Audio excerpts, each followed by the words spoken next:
மற்றும் 18 உதவி கணக்கு அலுவலர்களுக்கு தன் பொற்கரங்களால் பணி நியமன ஆணைகளை வழங்கி சிறப்பிக்க உள்ளமைக்கு நெஞ்சார்ந்த நன்றி.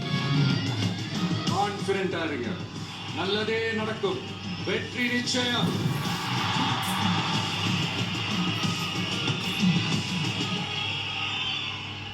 இருக்கக்கூடிய இடத்திற்கே பணி நியமன ஆணையை வழங்கி சிறப்பிக்க இருக்கின்றார்கள். இவருக்கு இன்னும் 3 நாட்களில் பிரசவ தேதி அறிவிக்கப்பட்டிருக்கிறது. இவருக்கு 28ஆம் தேதி பிரசவ தேதி அறிவிக்கப்பட்டிருக்கிறது. இன்றைக்கு நம்முடைய மாண்புமிகு தமிழ்நாடு முதலமைச்சர் அவர்களின் திருக்கரங்களால் பணி நியமன ஆணையை பெற வருகை தந்திருக்கிறார். நாளை இந்த உலகிற்கு வருகை தரும் புத்தம் புது உயிரின் பாதுகாப்பிற்கும் நம் தமிழ்நாடு அரசு துணை நிற்கும் என்பதற்கு எடுத்துக்காட்டாக நம் மாண்புமிகு தமிழ்நாடு முதலமைச்சர் அவர்கள் அட்சய லட்சுமி அவர்களின் கனவுகளை நனவாக்கும் விதமாக பணி நியமன ஆணையை வழங்கி சிறப்பிக்கிறார்கள்.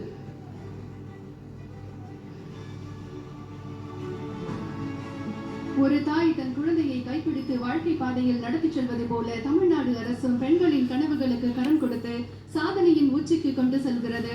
இதை ஒவ்வொரு நொடியும் நம் மாண்புமிகு தமிழ்நாடு முதலமைச்சர் அவர்கள் தன்னுடைய செயலால் நிரூபித்து வருகிறார்கள். தொடர்ந்து மற்றவர்களுக்கு பணி நியமன ஆணைகளை வழங்கி சிறப்பிக்குமாறு மாண்புமிகு தமிழ்நாடு முதலமைச்சர் அவர்களை பணிவன்புடன் கேட்டுக்கொள்கின்றோம். முதலாவதாக லோகராஜன் அவர்களை அன்போடு மேடைக்கு அழைக்கின்றோம்.